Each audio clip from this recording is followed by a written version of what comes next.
Diancam istri mau dicerai kalau DO dari S3 ekonomi. Tatan, lifestyle gue bisa gue maintain seperti sekarang, kayak gitu. Menghitung atau memulai untuk mengumpulkan dana pensiun ya, kita sebut aja dana pensiun lah ya, untuk bisa pensiun itu dimulai dari umur berapa? Jadi sebelum ada FIRE movement, sebelum ada frugal living, sebenarnya dari tahun 2011-2012 awal gue mulai kerja itu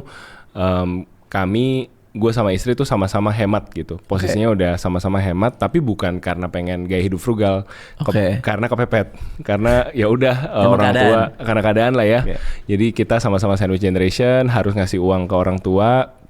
Terus kami datang dari keluarga yang orang tua sama-sama pengusaha, tapi pengusahanya tuh nggak besar lah gitu. Jadi kami tuh melihat ini banyakan konflik, banyakan susahnya, repotnya kalau jadi pengusaha nih buat kami ya pada saat itu. Jadi kayak ditipu gue orang pengen deh ditipu orang, terus kadang bisa kalau lagi ada uang tuh happy banget, kalau lagi nggak ada uang tuh susah gitu. Jadi kayak hidup tuh kayak roller coaster banget bang.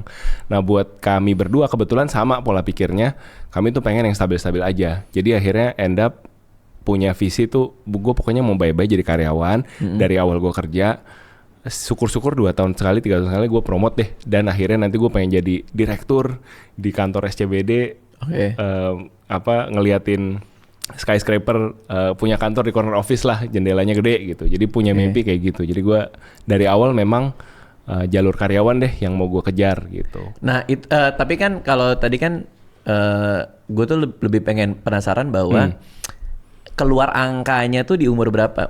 Angka target di umur segini, angka segini itu udah tahu gitu.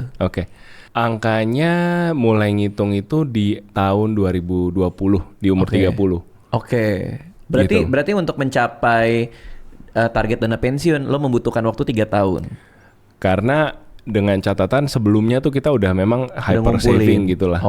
Kita udah kebiasaan dari mulai bangun rumah, dari mulai nikah. Dari mulai nikah tuh orang tua nggak biayain, kami bayar sendiri. Habis nikah beli rumah itu juga kami coba nabung sendiri dan sebagainya gitu. Jadi memang terbiasa ngurus semuanya sendiri. Dan memang istri gue, ini harusnya yang diundang hari ini istri sih, bukan gue sih.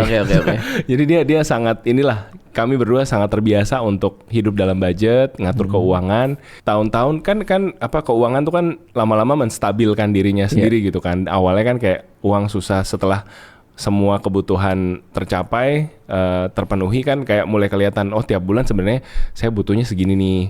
Sebenarnya dari kebutuhan segini 50% buat bayar KPR nih kemarin. Sekarang KPR udah lunas, berarti kan kira-kira bisa berkurang. Jadi lama-lama kelihatan. Nah di umur 30 itu kayak kami tuh udah mencapai posisi di mana kayaknya cukup happy deh dengan lifestyle yang sekarang. Anak 1, rumah cukup, ada mobil 1, dan mulai kelihatan biaya hidup sebulan. Nah kami hitung berdasarkan itu. Di 2020 tuh kami nonton videonya Pak Dodi bicara investasi yang pernah diundang Bang Radit juga. Jadi itu yang nge-trigger kami untuk kita hitung yuk 4% rule kita berapa gitu. Iya. Karena Mas Dodi itu juga ngitung juga kan. Dan bahkan dana pensiunnya dibuka ke publik kan. Ini gue lagi ngumpulin nih target gue sekian gitu kan. Berarti ketika tahu angkanya, tabungannya sudah ada. Karena terbiasa untuk hidup frugal tuh. Ketika tahu angkanya, kami ngitung-ngitung. Kita rate menabung sekian nih tiap bulan. Kalau rate-nya berlanjut, berarti kan tinggal dikali 12, setahun kita nabung berapa kali berapa tahun lagi untuk tercapai angkanya gitu. Jadi akhirnya tercapai di umur 33, 2 tahun lebih cepat dari target. Sebenarnya target kami itu di umur 35 sih. Tapi kalau berarti 2 tahun lebih cepat, banyak income tambahan dong di luar perkiraan. Betul. Itu jadi, dari konten. Oh, I see. 2020. Jadi aku kan journey-nya 2019 mulai ngonten di Instagram, 2020 masuk ke YouTube. Nah, itu 2020 2021 cukup baik lah performance konten di YouTube dan brand-brand yang masuk. Jadi memang ada side income dari situ. Tapi I would say tetap 50-50 lah. Karena the journey of saving yang udah kami lakukan 10 tahun ke belakang tuh ngebantu ya? ada uangnya juga gitu. Memang si